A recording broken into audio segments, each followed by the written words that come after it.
Excited. What is it?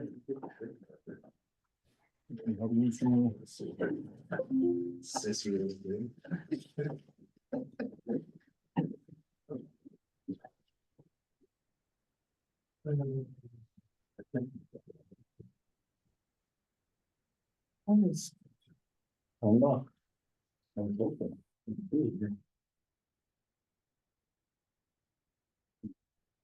That's motivating. I probably did. 15, I didn't realize it. Actually, can you share me that one there? We can share it. Yeah, but here's my license. I know they don't. Does that work for you guys? We should have the boat distance, yeah. How do they release water? Huh? How do they release water? They need it. Well, it's something that they say I want to put in these great big How the hell do you pots. think they release water? You gotta have it. Sure. I don't think in this component. Maybe not.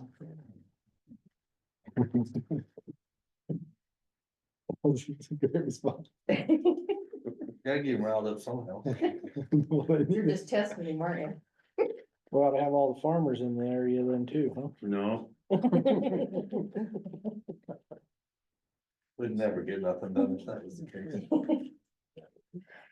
You got. Oh, there it is. Got on water, you probably ought to get it. huh? Is that who Wayne's representing, is all the farmers? Who? Wayne? Wayne and Andrew. They got all the shares. Shit, John Price. Oh, yeah. Farmers has got the water. You ought to have them. Yeah, I'm just trying to share my slides here. Oh, the irrigation. I've got it on share screen. Yeah. It's the irrigation companies that we need to, that's why I'm, wish Spencer was here. Lisa, it's in my pocket now if I showed it Randy. I guess Jolly can represent Warren. Jolly to represent Warren Irrigation, sure. But we probably know. He knows enough about it. I'll get you sharing. Yeah. Yeah.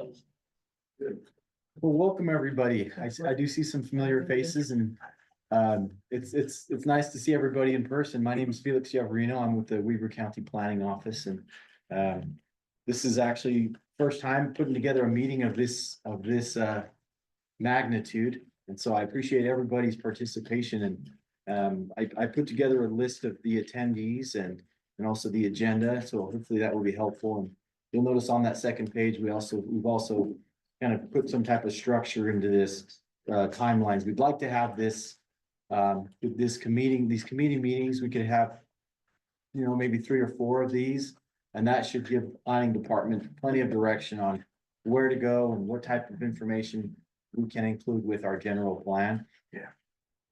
And Thanks. yeah, so again, welcome everybody. We, on behalf of the planning staff, our planning director, Rick Grover, and long range planner, Charlie, we've all pretty much seen Charlie in some manner with presentations or planning out our Western Weaver general plan. Quite a bit of work went into that. And Gary Myers, the county engineer, Tiffany Snyder doing all of our tech, getting this lined up for us. We do have some snacks and things and drinks over there. And then Tammy ate a lot.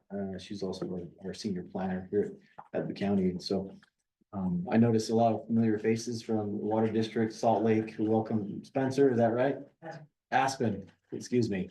And yeah, so I mean, I think the reason why we'd like to get together today is really to get some feedback from these water entities and also those people who are involved in the local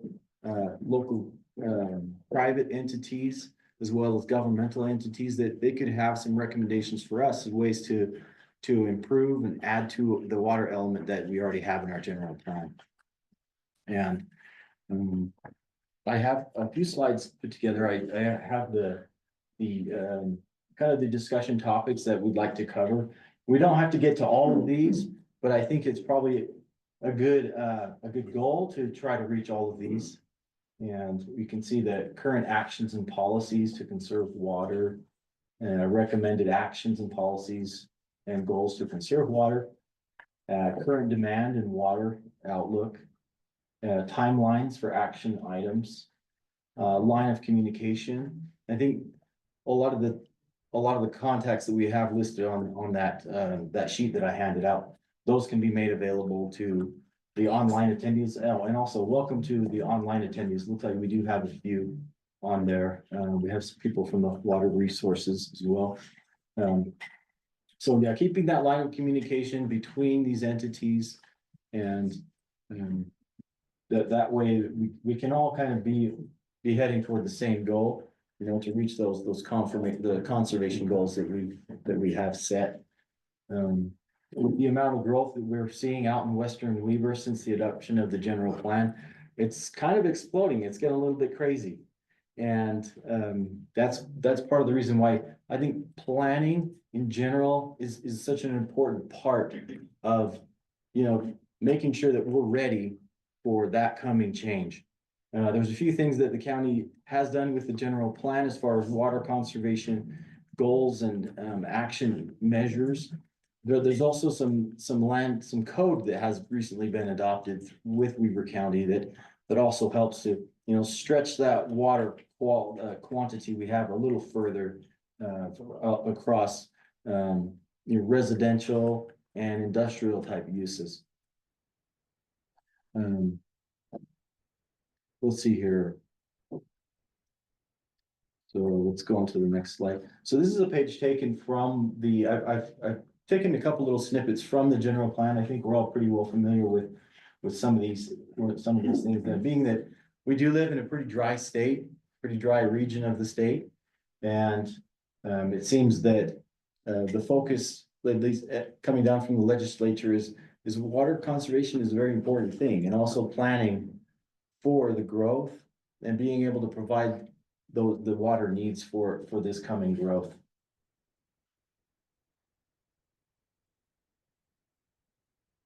Let's see here. And here's another snippet from so as far as parks and recreation go, I really did just do a quick search through the general plan to find, you know, what specifically is written into the general plan to conserve water, and some of the things that we can see here is that, you know, drip irrigation and using the smart sensors, also being conscious of what type of plantings, what type of ground coverings were used, things that we're going to use, things that are going to be drought tolerant, things that have very low water usage. That's definitely a good way to tackle that aspect. And I know that's just a very small part of the puzzle. But some of these will help to, again, stretch that water a little further. Also, implement industry standards and best practices to ensure plants are water wise and appropriate for this region. And also, let's see here. Okay, so let's go into the next one.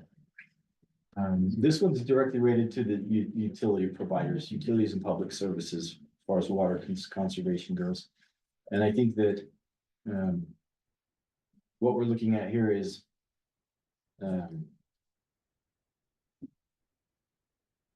goals and principles in the general plan related to how we envision the districts to come together and to cooperate and collaborate with the state and Weber Basin Water District to achieve the goals. Again, this is just a small snippet from the general plan, but I'm going to go on to the next one. And then here's an example of what we have written into code. This is something that we enforce with our profession as planning. What we do is we'll take in development proposals, we'll review those proposals and make sure they meet the land use code, and then make sure that they're implementing policies from the general plan. In this case, the water-wise landscaping, this code requirement is actually written into law. This is something that we do enforce. We have information pamphlets that's available to developers and builders. We're able to enforce these rules to you know, residential and commercial development in the county. It's quite simple, but again, I think it does help to help you to see what the county is currently doing to conserve water. And going back to what we expect to see as far as growth, this map I put together last month at the request of Commissioner Harvey, that, you know, we look at kind of getting a big picture of what to expect, what we're seeing as far as rezone applications. You know, developers, they're definitely interested in the Western Weaver County area. I think they see the potential for growth out here. And so naturally, we're getting quite a few applications to change the zoning. Right now, the zoning is predominantly your 1 acre zoning. And what they're looking to do is change the zoning to roughly 15,000 square foot per lot zoning. And so you can see how that would definitely put a much greater demand on the facilities that we already have in place. So the yellow, obviously the proposals that are in the subdivision phase, meaning they're actually ready to actually break ground and start running utilities. But then you have the blue, and those are proposals that are still at the rezone phase. They're still working through some of the concept elements and getting through the legislative process with the county. So we are expecting quite a large number of new homes, especially with the West Bridge and the West Bridge right through here, quite a large development. And then also this space here, the Gibson area. So I think that's, I mean, I don't want to talk too much. I want to give everyone a chance to really give us some good information and good nuggets of information. And also we're just gonna work through that agenda. And Let's take a couple of questions. yes, sure. What do you see the biggest challenge being with the state asking the county to put together a water conservation plan? You see, Yeah, so as far as a big challenge that we're facing is being able to bring all these private entities together. You know, and also being able to accomplish what the state has laid out. You know, some of the things I think we've taken care of pretty well, but I think there's still some work to do, and I think that's where this committee will definitely be very well utilized. what authority does the county have to govern water? I'm not sure, repeat that question. Yeah, by what authority is the county supposed to be governing water? I mean, do we have authority over individual water agencies? Do they have to report to us, or how does that work? That's a good question, yeah. So we actually don't have any authority to distribute, you know, the distributors are totally separate from what we do. When we have the ability to enforce rules from the water districts. For instance, if we have a development proposal and maybe they don't have access to secondary water, we want to be sure that the culinary water district provider is able to provide the water they need. And we would enforce those rules from the water district. The water district needs to tell us what rules to enforce. The state's asking us to do this, do they have a timeline? Yes, so I would like to have the committee, the stakeholder committee meetings wrapped up within, 2 or 3 months. And then we should have the general plan amendment wrapped up at least by December, but I'd like to get it done a little earlier. Like I'm shooting for October if possible. You want to just explain to the committee the time frame of getting it through the planning commission and the legislative body, the county commission? Yeah, for sure. Yeah, so that's a good question. I think this early stage of the process is really the planning stage where we can gather information and all the, the technical data, the facts, and put them in writing, come up with good action plans in the general plan. And then we would actually take that, come up more of a kind of a draft version, and we would take it to the Western Weaver Planning Commission. And then they would look it over in a work session meeting. That's kind of informal. It's kind of like what we're doing here, just sitting back and taking in comments, recommendations from the planning commission as a work session. And then we would actually notice for a public hearing. And that public hearing is where we have a chance to invite everybody from the public for their input on the general plan amendment. And then following that, we would work with the county commission to, get it really codified and, solidified in the general plan from that point. And time frame, I think that could take a couple months. Once we get to the planning commission phase, I think probably maybe 2 or 3 months from that part forward. Yeah, and so maybe what we can do is just, have a discussion. Feel free to chime in if you have any on this first topic here, current actions and policies. So this is more of a chance for the planning division. This meeting is being recorded, so that will be helpful. And we're all going to have access to this recording meeting after. And so a chance for the districts to give us, to talk about what they're currently doing, what actions they're currently taking for conservation, whether it's written into their bylaws, or something like that, policies to conserve water. Felix, go to the county code, or that, your slide on the county code she had up there. Cause I think that's one of our big problems right now. The code's pretty good in what has been updated just, in the last probably 18 months. It's the enforcement on this. Right there, no more than 3,000 square feet of turf. Right? What's the enforcement mechanism on the county side to ensure that we're only getting 3,000 square feet of turf in? We routinely do stakeouts, grass stakeouts. That's where the drone comes in, huh?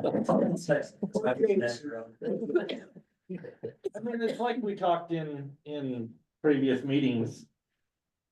Weaver Basin's got great standards. And I think most of us as districts are trying to adhere and move into those areas. But it comes down to an enforceability thing. And so I think until we get to a point that we start making, and I don't know, does the county require landscape plans for building permit approval? Until we start seeing that. State code says we can't. And So the state and needs to deed figure it out. restricting There we go. these lots. That says right there on it, you can't have more than 3,000 square feet of turf. We're kind of spinning our wheels. Yeah, right now, we don't need a deed restrict because the law says what it says. It's on every building permit, it's on every land use permit. But when somebody hands you the key to your new house, have you read all that? Exactly. I haven't. I But don't- that title my company's gonna contract. see it. Right. And do we get to a point that we need to require on these developers or these home builders? That landscaping has to be in for final occupancy, so that we know we're meeting this requirement? I think eventually we will, but this is one step. But to your point, enforcement's critical, but we have to kind of take baby steps to try to educate the public about this instead of just kind of like jamming it down their throat. But then why did it go through the process and is in the code? I honestly don't remember that we went that low as 3,000. I was part of this, but so much stuff's going on. Front yards, right? Or is that total? 35% of front and side or. Or 3,000 total? Yeah. And Weaver Basin, they've let us know that they've become aware of some lots that have been approved after this law went into effect, that have all grass out front. Let us know that they do expect this rule to be enforced. My guess is, they haven't said this yet, but my guess is that The reason this rule was implemented was so that Weaver Basin had a sense of assurance that all the money it's investing in flip or strip and turf buyback and all that isn't just gonna, someone's gonna plant a bunch of grass, then all of a sudden go tear it out and steal the money, you know? And so they said the jurisdictions who have this adopted, they can qualify for those flip or strip and turf buyback. But if we're not enforcing it, I can almost guarantee they're gonna come back and say, if you're not enforcing the rule, we're pulling you from the list. And so then nobody gets the benefit of those programs. So that's where the deed restriction would at least come in, cause I get it on the plat and on all that stuff, but the home buyers don't see any of that or care, but at least on a deed, the title company's gonna pull it and they're gonna see it when they go to close, right? Yeah, maybe a notice that goes with the deed that they, Something, cause I agree with Director Grover, education's a big part of it, right? We've gotta educate on it, but it's not getting there, and an easy way for that education lies is that deed restriction. Well, and when we do that deed restriction, it's important that we have information, that's just not there, but there's reminders that happens when they get the building permit. When they go out to get their CFO, about those types of things, and that, those things are checked. Even when they come pay their fees for water and stuff, I mean, we can give them a handout. Yeah. But going back to Felix's question about how we can serve as a district, we have a couple things that I can think of that we do as our rate scale. So the less water you use, the less it hits your pocketbook. The more water you use, the more it hits your pocketbook, so it encourages, conservation that way. And then we have a new, meter reading system that, customers can, get an app for, and they can watch their water usage on a daily basis. And so they can see, exactly, what's going on with their water. Those are, just a couple things besides, the flip the strip and. does that require a new meter to be installed or? We have all the meters installed. Awesome. I also think that the flip side to this, I think that there's misconception that maybe this is kind of mandatory, that it has to be landscaped to this degree with irrigatable, type stuff in the yard. But it doesn't have to be. It can be zero scaped. It can be, the less amount of use. This is just kind of a maximum per lot that's allowed. But I think that a lot of people don't, they kind of see this and they think, well, this is at least what I've got to have in my yard. Rather than thinking the other way, that I can actually have less than what this is telling me. We have, what the requirement is, because there isn't really a requirement. In most cases, right? As far as the county code is concerned. So, I mean, I think that there's a little bit of education that needs to be done on that side of development too. So this is David. I work for Weber Basin. David Rice with Weber Basin. I'm just tuning in remotely. And a lot of the comments you've said here are correct. Let me just clarify a couple of things related to some of the stuff that the district is doing. So what you're seeing in your standards was worked on in conjunction with Weber Basin Water. And the push for this does come some part from legislation and some part from the district in just looking at long-term water supply and matching up with our regional conservation goals that go out to 2060. And when you look at and put it in perspective, these long-term regional goals, we have a goal of reduction in per capita water demands. Right now we're over 220 gallons per person per day. We have a goal to reach 175 gallons per person per day by 2065. So that's basically a 30% reduction from where we currently are on a per capita basis. So we're looking at population growth and trends. Now, granted, we don't know what's going to happen. We really don't know what population growth looks like that far out, but the trends that we're seeing 20 years back to now, where our population has gone from 2 million to now 3.5 million in the state. A lot of that growth is happening in our service area. I mean, you've got Salt Lake County growth in the west, Utah County's growing like crazy, Washington County, but our growth is actually happening primarily in Weber County. And so when you look at some of the stuff that's going on a bigger regional basis long term, what you're looking at in front of you and some of the issues that you might face that are happening right now, yeah, it's pretty short term and there can be adjustments made.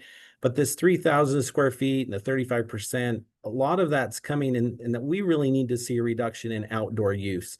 So if you put a cap on turf is that driver of outdoor use. And we've seen that through meter data.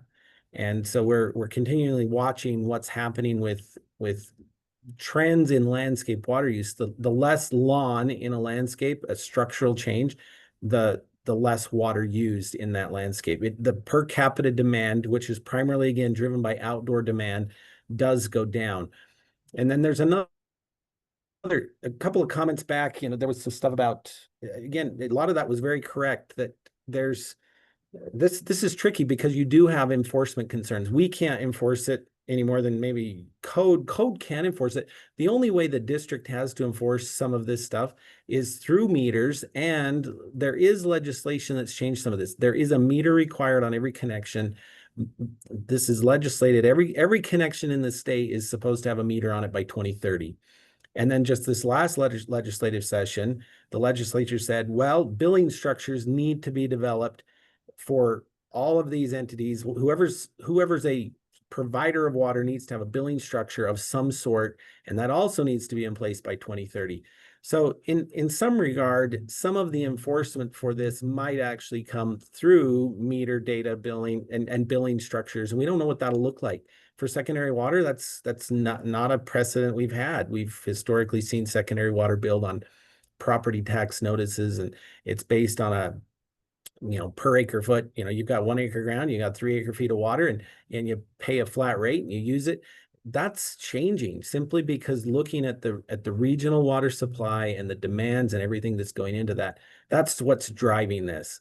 Now, the indoor use isn't quite considered the same, because indoor use isn't considered a depletion or a total depletion, because that gets used, put back into a treatment facility, and then here in our basin, it's pretty much discharged to the Great Salt Lake.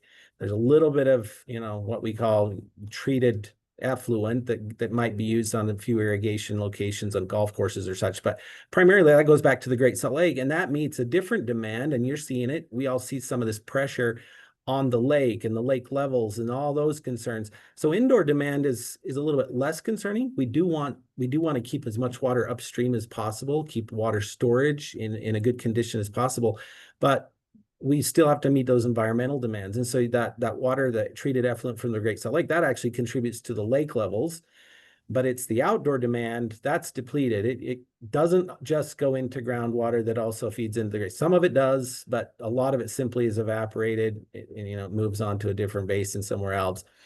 But that's kind of a general overview from the district of what drives some of the ordinances, some of the policy, and the long-term planning.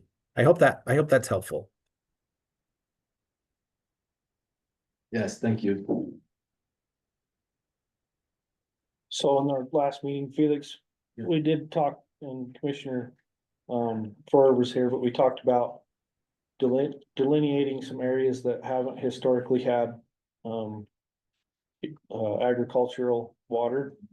And if we're gonna go into code and work on that the next few months, maybe we ought to talk about delineating some areas that haven't historically had outdoor water. And so if somebody wants to move to an area where they don't have to do yard work and they have xeriscape, they can buy that property. But if they want a yard and they have a green thumb, they can buy, property that has the historical water, and we require secondary water. But right now, we require secondary water on everything. Yeah. And I think if we're gonna go into a conservation mode, we need to think more like St. George and the southern part of the state, and maybe start delineating some of these areas that could have that type of landscaping, and then it doesn't totally destroy the farmers either, because they can still have farm ground as well as have people living in the areas that aren't good farm ground and they're on the alkali ground and stuff like that. Yeah, requiring secondary water for property that historically doesn't have water puts a lot of pressure on the canal companies and the price of that water. And there's only so much to go around. And if it wasn't throughout history watered, why should it be now? But we need help from the county to, cause we don't wanna, be the bad guy. We need to be the bad guy with the county and say, cause we don't want every developer coming and saying, I don't wanna to do my secondary water. So we need to have that set in stone. This is an area without secondary water. And kind of go that route. Yeah, I was gonna say that you need to have areas where it's required or where it's not, because if not, every developer's gonna say, well, I don't need secondary water. That's just a step I don't have to take. So I know a couple developers can take advantage of that and cause a lot of problems, but, so I agree, if you have designated areas, like, no, you're building in this area, this is a required that has secondary water tied to this area. It needs to be used. And it's the movement of water rights moving around, point conversions moving, stuff like that. It's two problems, right? Then we gotta start getting canal companies, irrigation companies to let us do a point of diversion change to move it from their canal system to somehow into our culinary system. Right, that's the first hurdle, and there's not very many canal companies in our county. Well, there's one that'll allow a point of diversion change, and the others, at least for the bigger ones, won't. Well, that's on And- that, but they don't have a date. Those irrigation shares are dated from April to October. That brings in a whole other thing too. That's not your.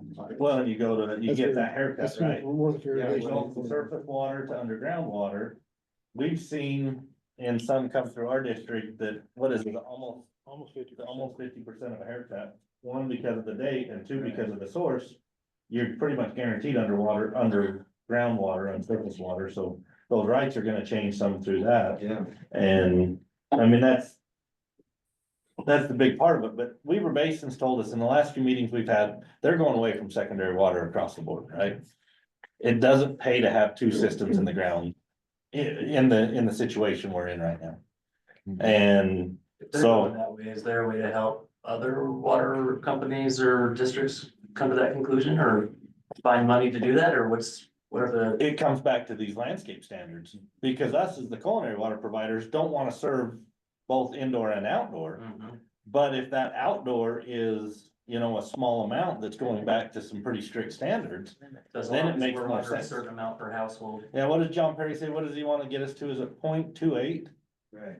acre Somewhere feet per connection? Yeah, It's, if I can chime in here just a little bit, you're 100% right. It's the cost now when you talk metering systems and you're putting in dual systems, there's probably very negligible cost now going from a secondary system to a treated system. Now you have dual systems and dual meters and all these things and infrastructure to do that. And what does drive this is ordinances. And the reason these ordinances are so strict is somebody mentioned it earlier, the money that's going in to try to remove lawn. Well, let's just not put it in the first place. It doesn't make any sense to put in a bunch of lawn and 2 years later pay somebody thousands of dollars to take it back out because there's no water for it. And so to the point that was just made, driving things, and the standard that has now been set with the district is 0.3 acre feet per parcel, regardless of parcel size. That's kind of a new standard that's been set through our administration, and our board approved that. And so the larger the lot, you don't even have water to water lawn in that case. So in that, if it is something, a decision that's made, then on certain developments and secondary water isn't close to that development, or there's different issues with the infrastructure anyway, it may make more sense to use a culinary systems when the demands now are lower. You still, of course, have to plan those culinary systems to meet the demand, and pipe sizing, everything becomes very important for that. But to that point, I hope that helps a little bit. 0.3 acre feet is now the new standard. 0.38, excuse me if I said that wrong, 0.38 acre feet per parcel. But that will put a huge demand on us culinary providers. Like at our peak day demand, I mean, you're gonna be trying to fight fires and sprinkle lawns. Yeah. That's a huge deal. I mean, it's a factor of 4. So like right now, I'm building a 3 million gallon tank. You know what, I have to build a 12 million gallon, that's a huge cost. And that's something we need to look at. I mean. What's your current standard per home? How much water do you, in your water model, what's your current 0.4, 3, 4, yeah. 0.34 on there. So you, I mean, But that all depends on your fire demand, like, that's all subjective to what you're trying to fight. Well, and that's what, like David's talking about with the infrastructure. It's You gonna put a know, huge We, impact. we gotta upsize our pipelines if we're Yeah, gonna, probably 4 times. if we're gonna irrigate, you know. Yeah, that's what I'm saying, it's gonna be a huge impact on that. but if we change the narrative, right, we're going less landscaping. Currently, we're at Throw 0.35, less right? landscaping, it'll work. Yeah, and that's the only way we're gonna make it work, right? Cause we couldn't afford to put in 12 million gallon water tanks and do all that stuff. We've gotta find something that works, enforce it. However, we can find a way to enforce it so that we can still meet this 0.34, 0.35. Plus, I mean, you've got cross connection now, there's a whole another thing on your, you know, mandating that, who's gonna go around and be the cop on that? The citizens are gonna have to do backflow every year, that's gonna be another thing, you know, if they don't remove them, it's gonna break. That, putting that on the culinary system is gonna be a huge impact. Well, you're in a totally different situation than Warren Some Water parses, yeah, you guys are, yeah, and Taylor, West Weaver out Water. north, it's gonna be a little You, different. you have Pine View, you know, you have. Certain Weaver. areas though, like, you know, I mean, certain areas, yeah, but we do this, we'll feel this. Yeah. Yeah, Pine View's great. I don't have a meter. I just leave the water on all the time. Race lawn on this Penn State. I just came from a meeting with the wastewater and summer's here, but some of the southern counties are also doing a gray water system. We don't allow that. Weber Morgan right now doesn't allow gray water to be used for outdoor use, but it is it is a possibility that we could use bathtub water and water from our clothes washing to, water some trees and plants and, get the most out of our water usage too. One of the things that That's I one of forget those what the name things, is from right? the guy from You Weaver can use Basin. it on One of the things he mentioned is In a gray water system. how if it's on the inside, and water that comes through your pipes, whether it goes through your system or not, and out your pipes, that's a closed system, closed loop system. So that is water that all gets down to our friends at the Great Salt Lake, right? But so finding ways to not only capitalize on the kind of water that's coming into our homes, but also finding ways to make sure we're maximizing the amount that's going from our homes, I think is gonna be important as well. But I think I heard something that probably should carry through this whole thing. Do we all have consensus that outdoor water, specifically grass, but I would say even overhead sprinkling is something that we want to do a lot less of? Or does anyone have any issue with the county making a statement or taking a stand in that respect? I think it's the only way we can achieve it. It should be. Because that's where you lose so much to evaporation when you have the spray heads and your little drip and that. I guess we could plant more trees, so there's more cover, so it don't go up in the sky as much. You know, I hate to say this, but trees suck a lot of water. I know. I hate to say that. It's in the millions of dollars in replacing it. Can I address that gentleman's issue about the districts having to invest in additional infrastructure? So I'm Weaver County's Economic Development Director, and one of the things that is interesting about Weaver County and the state is that when we're dealing with large scale development projects, whether it be housing subdivisions or industrial commercial development, there is a way to take some of that investment that occurs through property tax increment and to reinvest it back into infrastructure. Earlier this year, the county came out with a policy as it relates to their tax increment. Their tax increment can only be used for reinvesting in public infrastructure into the project area. So my plan of action as it relates to these large development projects, particularly out in the port area where LMSA is and we're managing a lot more commercial development, but there's ways to do this with residential development as well. That is that you do a public-private partnership. Don't be afraid to ask the developer to assist you with that, with those infrastructure lifts. So there's ways to look at these projects from a different capital stack, so that the burden doesn't fall on the district, the burden doesn't fall onto the county. that it is spread out evenly, because the developers wanna go out there and develop, they wanna go purchase land and develop. And we wanna accommodate that, but we don't have to go bankrupt because of that. There's different mechanisms that the state allows us to participate in, so that the districts and the county and the developers all get the right size infrastructure and the type of infrastructure that meets the needs of the county, and it also meets the needs of the economy and the environment down the road. Does that make sense? Sure. So a question to that, yeah, so how do those, we all have impact fees, right? Mhm. And that's supposed to help offset the cost of what that's doing on the system. Impact fees are another. How does, with these special assessment areas or whatever, these TIF areas, how do they relate to the impact fees? Cause then I kind of get a feeling that we're double taxing them. You can marry them. Yeah, and these deals are done individually with each developer. It also requires the developer's consent, so if they're choosing to be double taxed, if they're choosing to take the levy and also Pay not impact fight, fees. yeah, not fight the impact fee, that's. It's their totally choice. their choice. But if it makes their project pencil, and we can sit down with the district and we can sit down with the developer and the county, and that's my job, to make that project pencil where everyone's getting a benefit out of it. A good example is the promontory PIE. You guys are getting a water tower out of the promontory PIE, a $5 million water tower. Yeah. So. But we're paying element- for it. We're giving up a lot of money in taxes. Yeah. We're not getting nothing. We're So- paying for it. But you're not giving it the taxes because only the project area is taxed. That's a misconception. That is the developer's choice to tax themselves to do that. The tax increment finance only comes out of the project area, does not come out of the county, does not come out of the surrounding properties. It only comes with the participating properties. It's tied So back to the property. You're That's not right. being taxed at all. I think Randy means just the differential from the differential There's cost. 40 years there. Oh, you mean your 50. district? I'm Yeah. sorry. Yes, My that is district, correct. yes. No, I'm sorry, Randy, I thought you meant you as a residential house. No, as a No, residential, as the district, yes. as a district, yes. Yes, but it's So we're paying.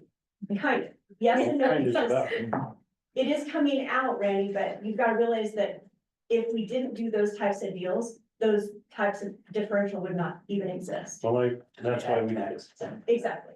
So yes, there is that caveat to it, but it tends to be a win-win for everybody. And the way we structure these deals, we take a lot of time, we work with consultants, and we make sure that it's gonna be a win for everybody. So there are ways to offset that if you guys want to put higher standards in place that may cost you in infrastructure, your district and infrastructure. There's ways for us to partner with the developers in the county and the state laws and the state opportunities to help augment those. So don't hold back on putting standards in, is what I'm saying. We How can we're getting- figure out a way to make it pencil. So looking at what Charlie wrote down and giving that some thought, one thing comes to mind. And that is reduce and restrict the outdoor watering, which is great. That's the goal. But we don't want everything to look like crap either. So then as we go forward, we have to put something in here about landscape standards. They just won't be green standards, right? So that's gonna have to be looked at as we go through this process, at least a little bit, because by the time it comes to the planning commission, I guarantee you that's gonna be something that's gonna come up. Well, and I think a lot of that work's been done, and that's where I asked, and I haven't seen it yet. I don't know, did John ever send it to you, Jolie? Weaver Basin standards. I think it would do everyone around this table a lot of good to see Weaver Basin standards. They put a lot of work and time into that, so that you don't have, just like Andrew mentioned, we're not getting, something we don't wanna see, it still looks accommodating, but we're saving water. Yeah. And so it'd be nice for all of us to see that, because that's kind of the direction I feel that we gotta head if we're gonna achieve something like that. Why reinvent the wheel? If they've got something that works, and they've got the study and the science behind it to say it works, then maybe that's the direction. It'd be good for this committee to see that, so we can build off of it. That is definitely part of what we want to do as this whole process plays out, is compare notes on what we're all doing. Look at all of our standards, and if we can, not to say we have to, but if we can, come up with a universal standard for Weaver County. Like Felix said, we can't enforce that, but we could always put it in a plan and collaborate and work together. What is it called?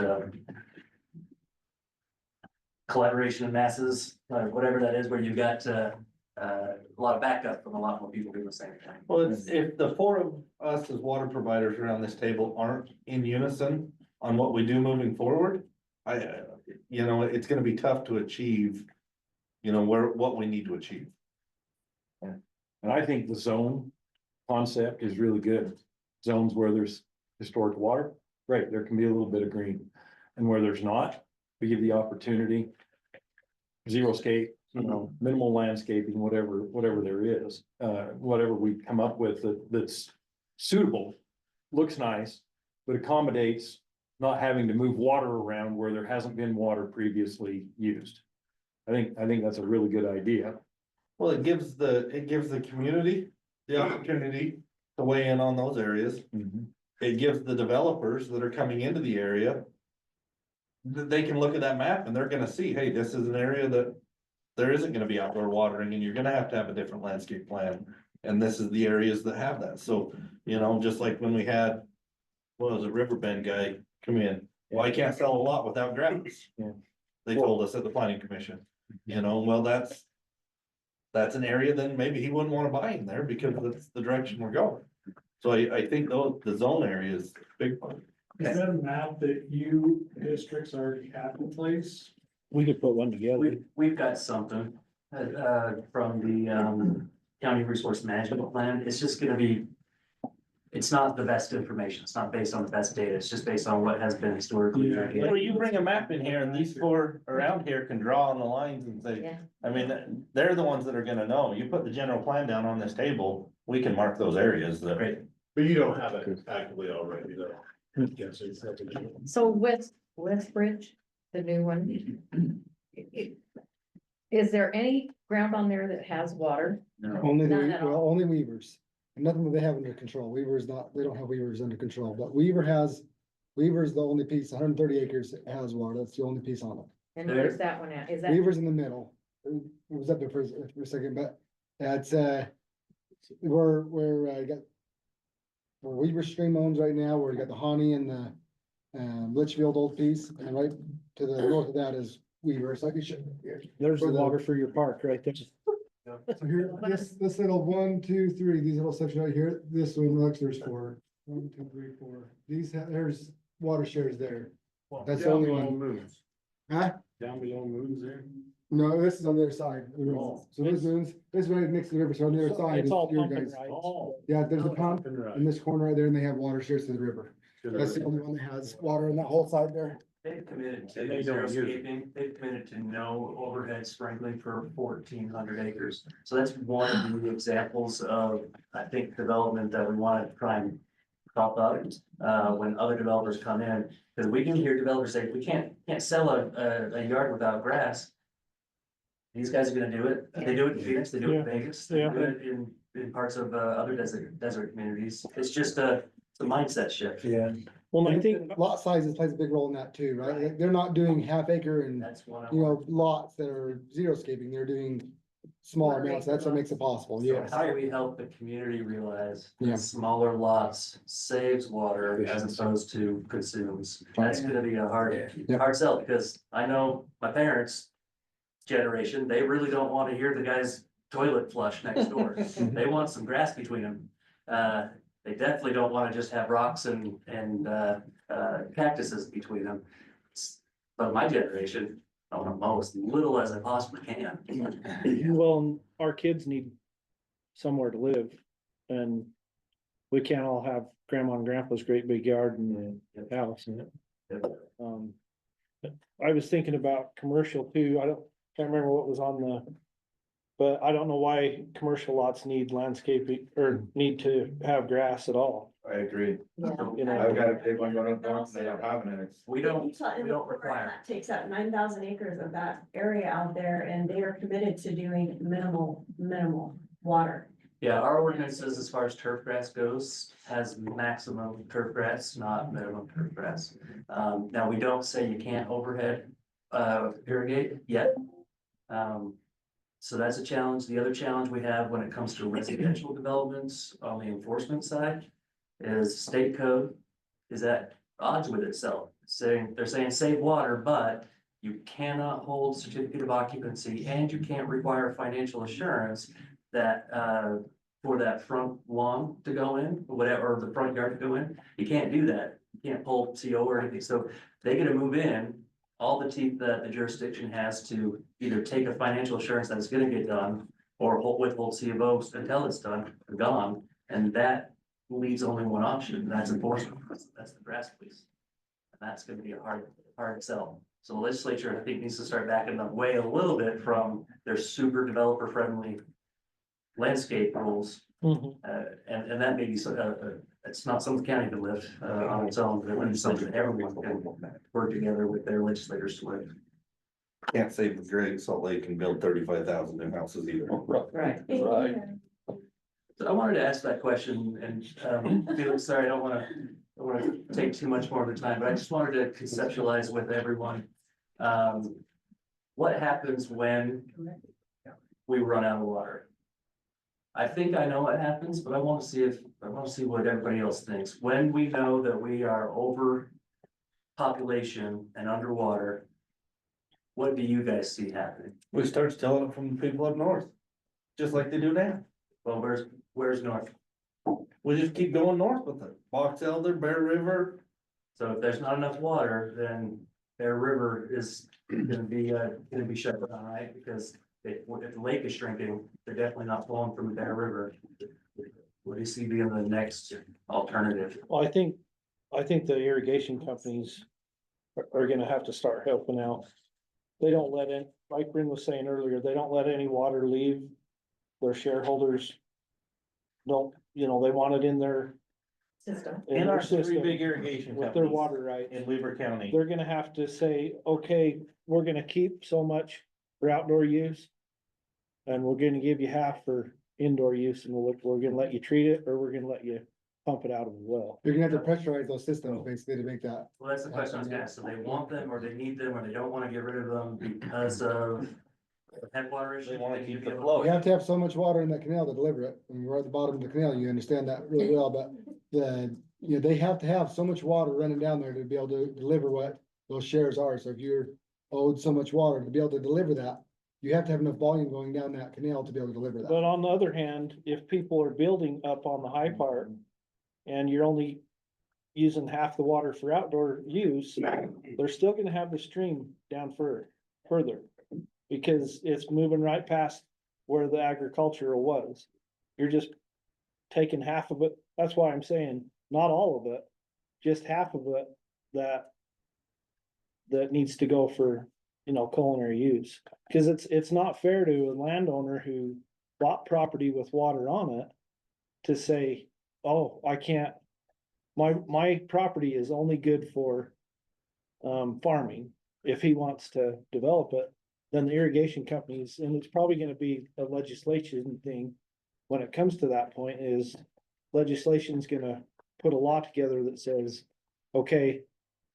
Irrigation companies, you can't hog all the water, you're gonna have to let some of it go. I think we're gonna get away from flood irrigating. I think that's what you have to do, is you have to start promoting how you get away from flood. So if there's an infinite amount of money out there, and if the county had it and we were giving it to the irrigation companies to pressurize, do you see that problem of rights leaving their systems going away? It's gonna have to at some point, because some of that's gonna have to switch over to indoor use.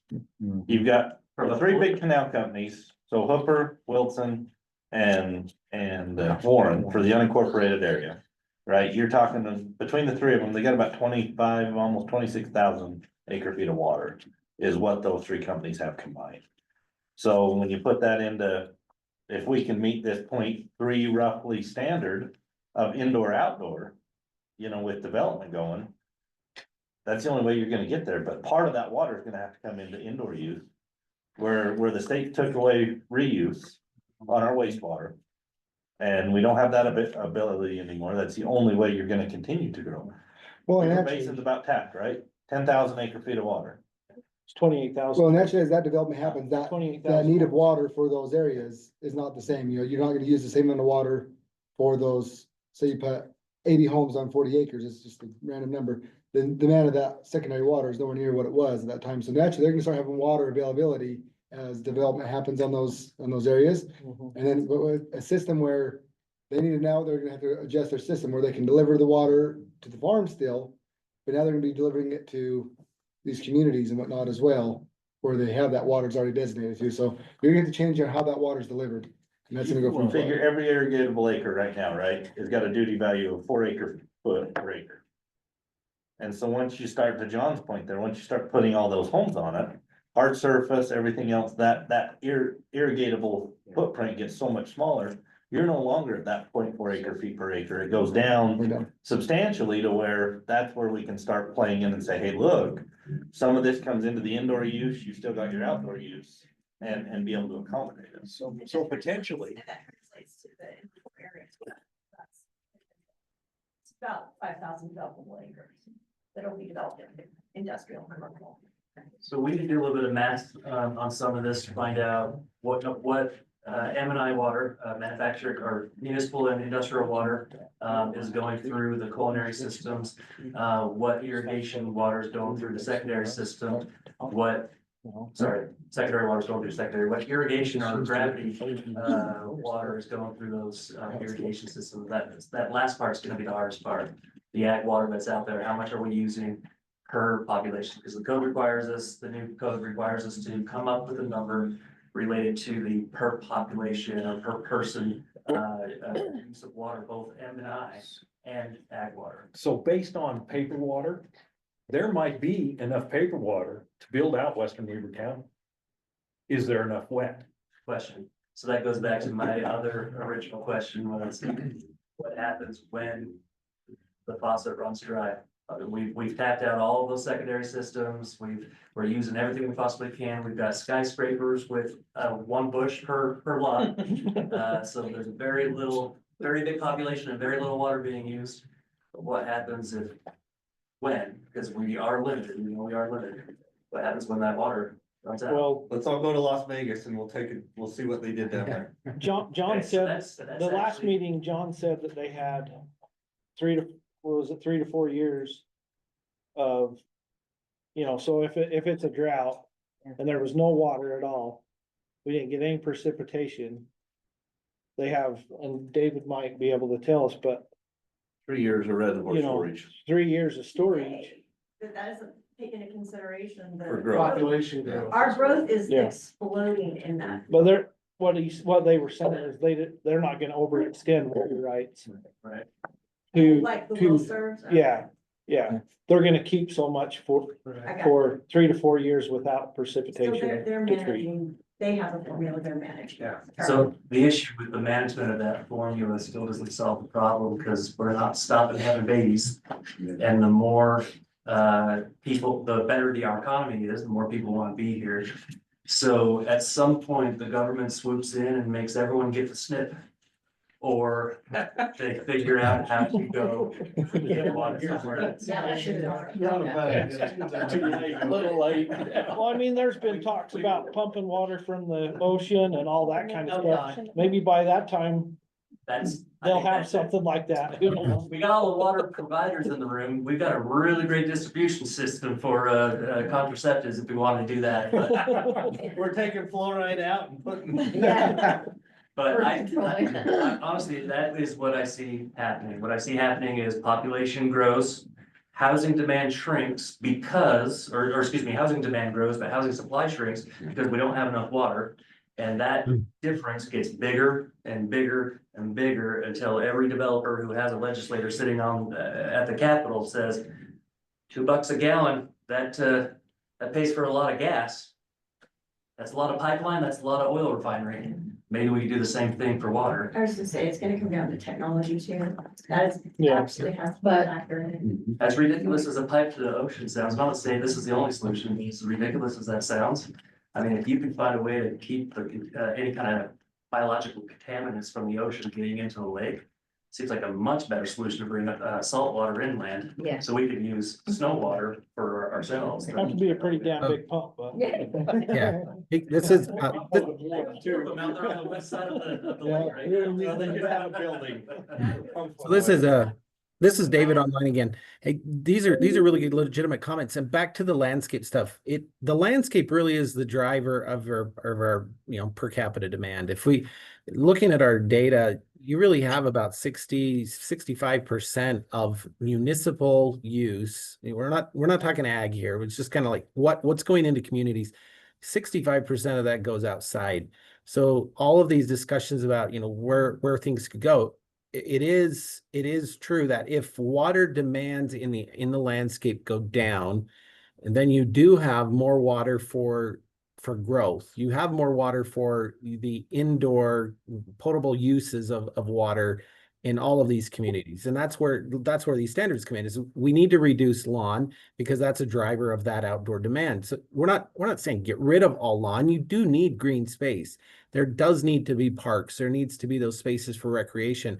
But to some of the comments that were just said here, does an individual homeowner need 1 acre of grass on their parcel? Probably not. That's a driver of really high demands, where if that could be shrunk down, even if they want a 1 acre lot or you're doing some different things, they don't need 1 acre of grass to be irrigated. And so that drive down allows more to be kept in storage, more to be used for the indoor uses wherever they are. If it's businesses, whatever, that will stretch water supply to meet growth. I don't think we need to put any other things in water as we remove fluoride out.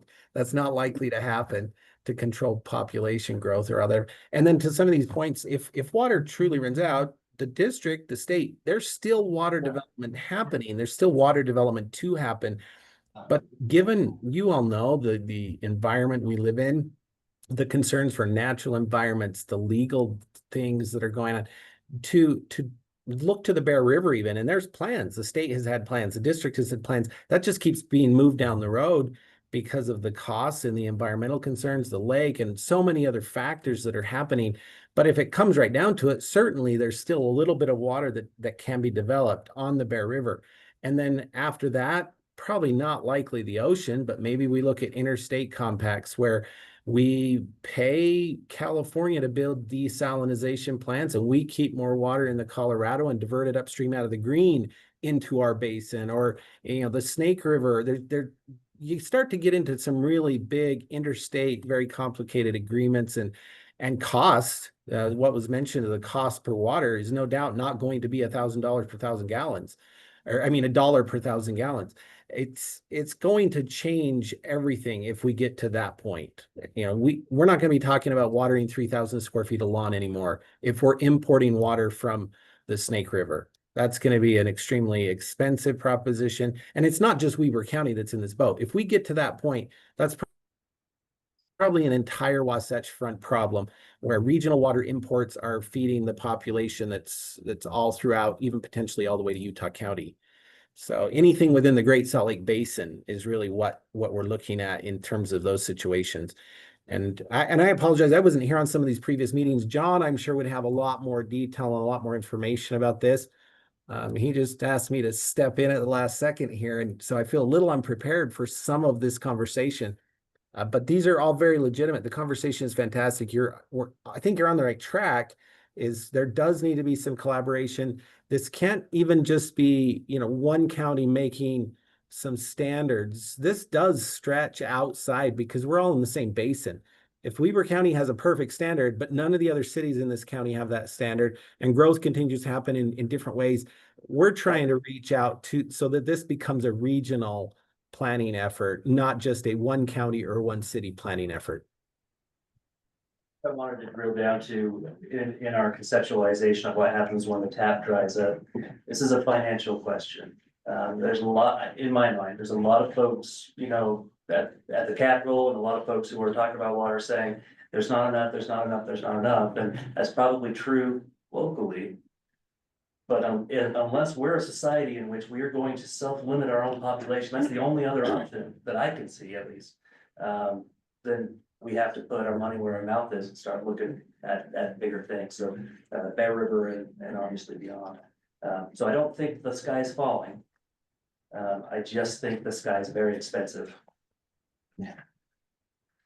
Yeah. Well, guys, we're coming up on an hour, and I don't want to take too much time. But I do appreciate all that was shared, you know, if there's any more gems that you'd like to share before we kind of end this. But, yeah, I appreciate everybody's attendance. It was really good. And it really shows that you guys, you know, you guys care, you have the expertise and you want to make this a great place to live and, you know, for future generations to come. And so let's keep working at it and we'll get together again soon. If what I did is I put some dates on that Gantt chart and hopefully those dates work. I thought Thursday at 3 o'clock is a pretty good, maybe if we could just stick with that. I mean, the days may shift a little bit and I do appreciate you guys' willingness to attend even upon multiple cancellations. So, thank you guys for that. Hey, And, Felix, one of the comments was mentioned to maybe have Weber Basin send over our standards and so forth to this group. I'll pass that on to John. I think he's got everybody's contact probably with this group, or at least yours. And we'll make sure you have the standards and our regional conservation plan so that anyone in this group can be referencing or looking at those documents.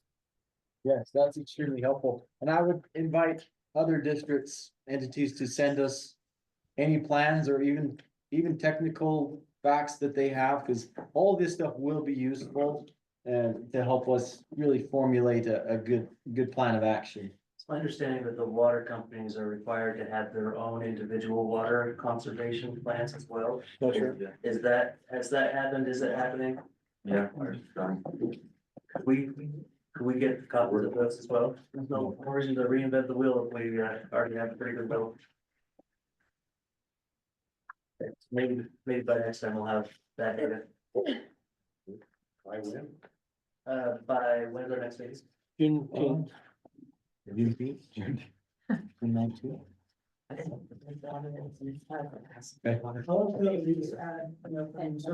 Perspective, it's great to sit in and listen to hear what everybody has to say about water conservation, like, I'm hearing a lot of really similar things that I've really seen in the other meetings I'm sitting in, a lot of similar questions, so if there are any, areas that our office, the office of the Select Commissioner can coordinate some of these issues or, help determine what lands were, historically irrigated and which weren't, and we can coordinate with other state agencies and the DNR to try and find some of this information. Find good, ordinance standards, if that's what you need, find good resources. We're putting a lot of work and time and effort into sort of preparing resources and gathering them and making sure that when people have questions, how to interface with new legislative expectations or water conservation, then we want to be a really helpful and useful partner there. So please feel free to reach out if my office can be any assistance. So. Great, thank you, Aspen. Okay, one more thing to ask really quick. I put together a quick and dirty list that you guys have that print out. If you happen to know of anyone else that should be on this committee, please let me know and we'll add them from here going forward. So we need to get the canal companies here. Well, you got Hooper. Spencer was online. It probably wouldn't hurt. At least outside of your secondary side, because your secondary systems all feed off them canals, so. Who else do we have? We got Hooper. Wilson. They're more. But Warren don't have any pipes. Well, yeah, they do. Well, even just the canal system itself, because ultimately it comes back to them, right? Even the secondary companies, they all use shares, and it's gonna come back to that canal company to actually release the shares. To be involved. They do, yeah. So, Yeah, because all that development plans in the Warren, you're talking about all that's near Warren's area. It's more time than most schools. Is there anything that you guys think that we should bring back by our next meeting? Suggestions, comments, feedback? I wonder about inviting the river commissioner as well.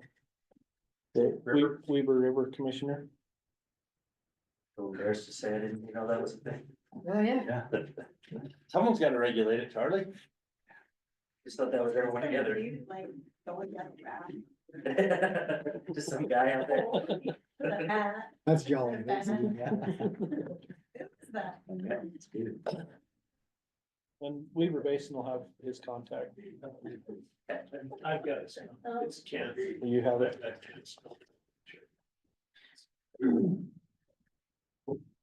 Okay, well, thank you, everyone. Yeah, thank you. Thanks, Hey, guys. yeah. Grab some snacks on the way out. Thank you.